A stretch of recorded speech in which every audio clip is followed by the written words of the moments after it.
All right. So here we are again with our video sit-downs. Again, it's not a video, but on the phone is Sarah Carlson. She is running for Trails End Water District Commissioner position number 3. Thank you for joining us, Sarah. Well, you're very welcome. Thank you for having me. And first, take a couple of minutes to briefly tell everybody about you, your background, why you are running, and why you feel you are the best candidate for the position. Well, I'm from Mason County. I've lived here for almost all of my 63 years. Graduated from Shelton High School. Went to college at Olympic College. Went on to Eastern Washington University, and eventually got my bachelor's degree at Evergreen State College in criminal justice. I live at Trails End Lake. I've been here for nearly 30 years. Live with my son and his wife and their 2 sons. We have a wonderful multi-generational family and are very close and very community-oriented and close to the people in our community. I've worked for the Department of Corrections for about 42 years and have always been active in community and professional organizations over the years. What makes me qualified, what makes me want to run, is I've worked for the Water District before. I served 2 full terms as a commissioner for the Water District, a total of 12 years, and had success working at the Water District, got a number of things accomplished. And for me, as a community member and with my friends and neighbors, to see people so disgruntled with the water system that was in good shape when I left, I felt I didn't want to be part of the problem. I didn't want to be the person listening to the complaints. I wanted to be the person who was trying to help solve them. And qualifications, working for the Department of Corrections, that might sound kind of odd, but I've gotten many good skills through my employment. Again, working for a state agency for a long time has ingrained me in the community. I did work in Mason County for most of that career. But I've learned how to communicate, how to deal with people, how to work my way through government issues, how to be part of the government. I've learned how to master the forms, master the accountability, deal with angry people coming in the door, and do so effectively. And with corrections, public disclosure is a huge issue. And I've been involved in that on a number of occasions. I know what the requirements are. I know why it's so important. And I firmly believe in open government. I firmly believe that these things need to be taken seriously, because ultimately anyone in any kind of government position is accountable to the community and to the constituents in the area that they're dealing with. I've learned all of those things, and I know how important they are, and I see those as things that are necessary for the water district. All right. Recently, the state audit identified concerns relating to the Water District's record-keeping, billing, receipting, and depositing. The district has taken actions to correct these problems. If elected, what will you do to ensure these types of issues will not reappear, and how will you make sure every ratepayer pays their fair share? Well, I have had an opportunity to read the most latest audit. It was, I think it was completed, and the report was dated the end of April, and then it was posted and available in May. So it is very, very recent. And I know that they did outline some things that needed to be done, and the district responded. The first thing I would do is to make sure that those responses are actually being acted upon. It looks like from the tone of the report and from what I'm hearing in the community is that just negligence and foot dragging and not following through has been a huge problem. So, like I said, the first thing I do is make sure that those things that were promised are actively being done. The other thing I would do is to become a very active member and be involved. I would certainly want to participate in what was going on. I would want to be there to watch and see how things were done and to see what was being done and how it was being followed through with and what was the accountability. I, having been a commissioner in the past, know what to look for. I know what's expected of all of the governing agencies that a water district has to be accountable to. And not only do I know what to look for, I would look for it. I'm afraid that one of the things that's happened is that people just aren't looking, and so things have kind of let slide. I would also make sure that the people that are working and doing the job had appropriate policies and procedures. And that was one of the things that was recommended in the audit. But not only policies and procedures, but timelines and things that had to be followed by certain time frames. And that leads to accountability, because then as a commissioner you know, okay, this is supposed to be done by the state. Has it been done? If it hasn't, why? What's going on? So taking that active role, I think, is a key issue. Another thing that seemed to come out in the audit was a lack of organization. One thing with years of corrections experience and working for a government agency that I know about, its organization. And I did participate with the Water District in organizing the office and actually setting up an office when I was there before. So I would lend that expertise to kind of sorting things out and putting things in order and clearly making things available for the public disclosure, which was another big piece of that. There was just no way of, the report said that there was no way of even finding out if there'd been any kind of misappropriation of funds, because everything was in such disarray and missing. I would want to take a look at ways to ensure, as far as the billing and customers paying their fair share, I'd want to see just where are we? What are the meters saying? That's been a problem in the past, is actually getting the meters read correctly. What is that saying? What is it today? What should have it been? And get a baseline, and then follow up and make sure that the bills were set out and the bills were accurate and they were correct for the particular customer. The Water District in the past has had a rate schedule which assured that people who used more water paid more, paid their fair share. Everybody had a base rate. And then above and beyond that, there was a very, very complete schedule of what the charges were, what the expectations were. If that's not being used, it certainly needs to be. If it's out of date, it needs to be updated.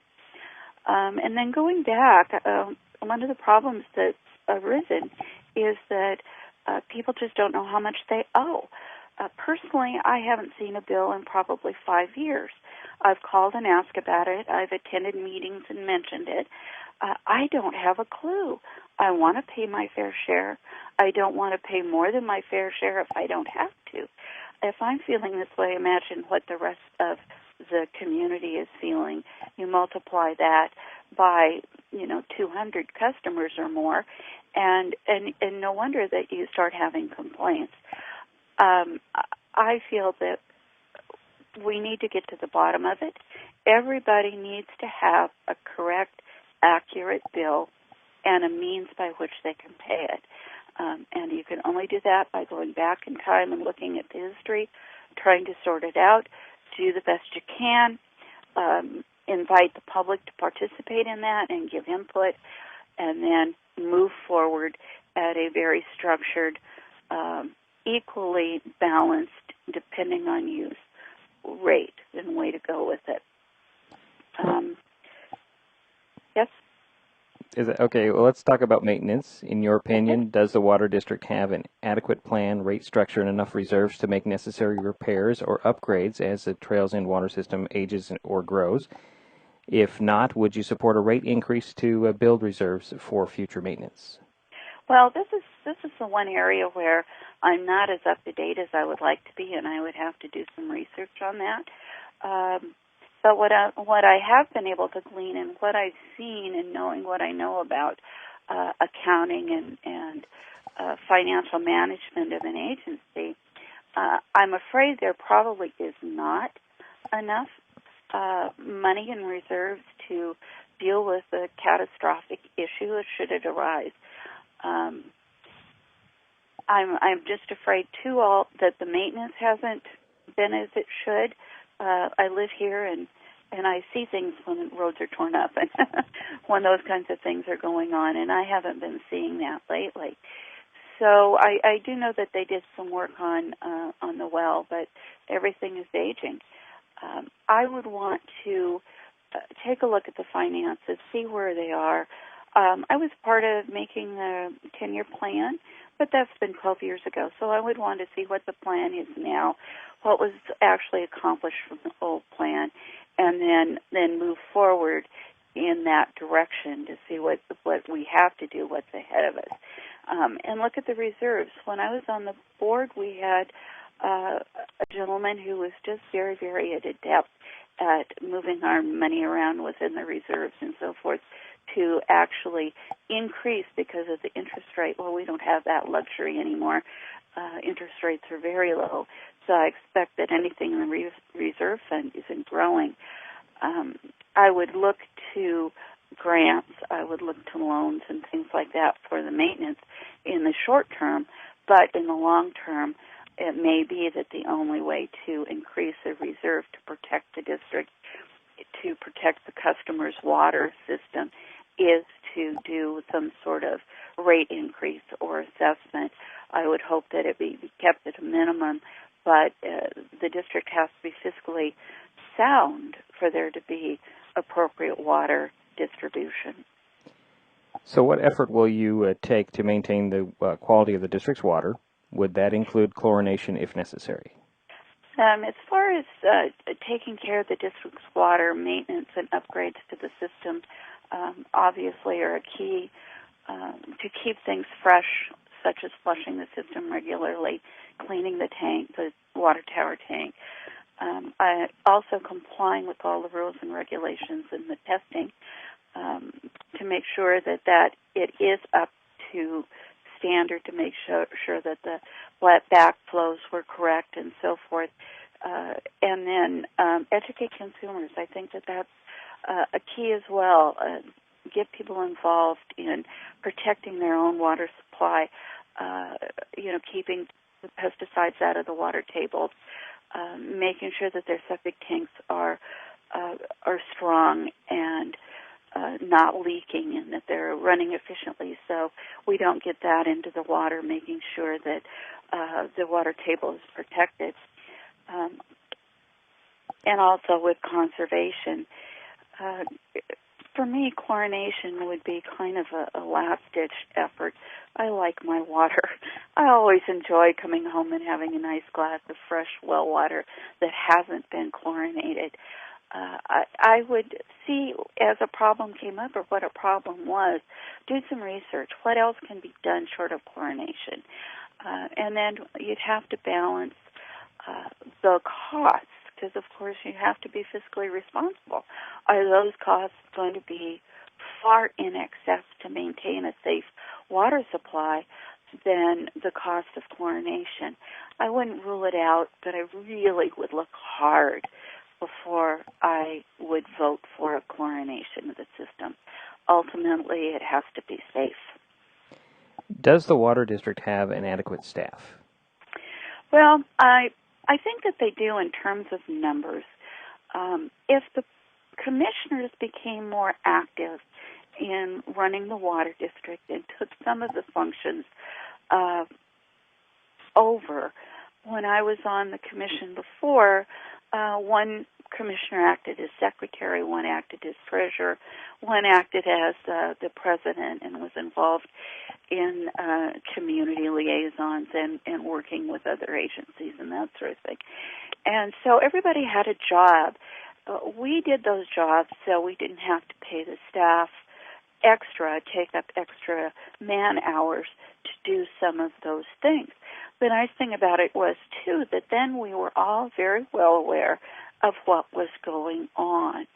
And I'm not sure that that's happening. I haven't seen it in the meetings that I've attended.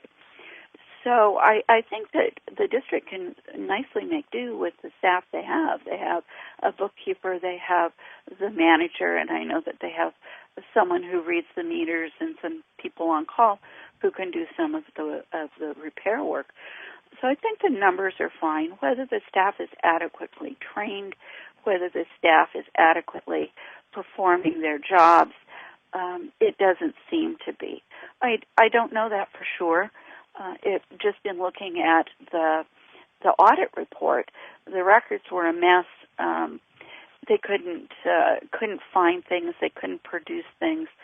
I don't know if that's all on the staff or if it is in part on the commissioners. But clearly that can't go on. It's a huge liability to everybody, not only on the commission but to the consumers, to the people who are having to drink the water and pay the bill. So I don't know where that inadequacy lies. I don't think it's in the numbers. If it is with the staff, that needs to be taken a look at. If it isn't with the staff, then leadership needs to take a hard look at itself. My last question for you, what is the most pressing issue facing the Trails and Water District? Well, in my mind, when I look at this, I see credibility as a huge issue. I don't think the district can move forward in an appropriate way without credibility. Right now, they've lost credibility with the county. I know that they had, as a cost-saving measure, they had a waiver from the county with regard to how deposits were made. We made the deposits once or twice a month and turned the money over to the county when I was on the commission. And then it went down to once a week, and now it's down to 24 hours in receipt. Well, that's a lot of man hours to go to the post office, to pick up the mail, to go to the bank to make the deposit, for the commissioners to issue the check to the county. It's a lot of man hours, and it can be costly. But again, you lose credibility, you have to pay the consequences. The state auditor's office, clearly the auditor's report had a long laundry list of things that needed to be rectified, and the fact that they couldn't just go to the district and get the information they needed to complete the audit, they had to go so far as to subpoena the records not only from the district but view county records and subpoena bank records. Department of Health, we've lost credibility there because they expect certain reports to be submitted that haven't been submitted. And clearly also with the Drinking Water State Revolving Fund, which is a wonderful source to go and get low-interest loans and money and help with fixing up the system and maintaining the system and upgrading the system. Because they applied for a loan and then reneged on the contract. The work didn't get done, and the financial reports weren't done. But mostly, and to me, like I said, the most saddening thing is the system, the district has totally lost the credibility with the citizens, with its community, with the heart of what it's there for. Nobody has any confidence in the system. If the records aren't being run, if the records can't be viewed, if they can't feel free to attend a meeting and express concerns, if they're not getting their questions answered, how on earth can we expect the community to trust the water district to provide it a very basic of life, which is clean, fresh, safe water? And to me, there's just no excuse for any of that. All right, thank you, Sarah. Sarah Carlson, running for Trails End Water District Commissioner position number 3. Thank you for taking some time to talk to us. You're very welcome.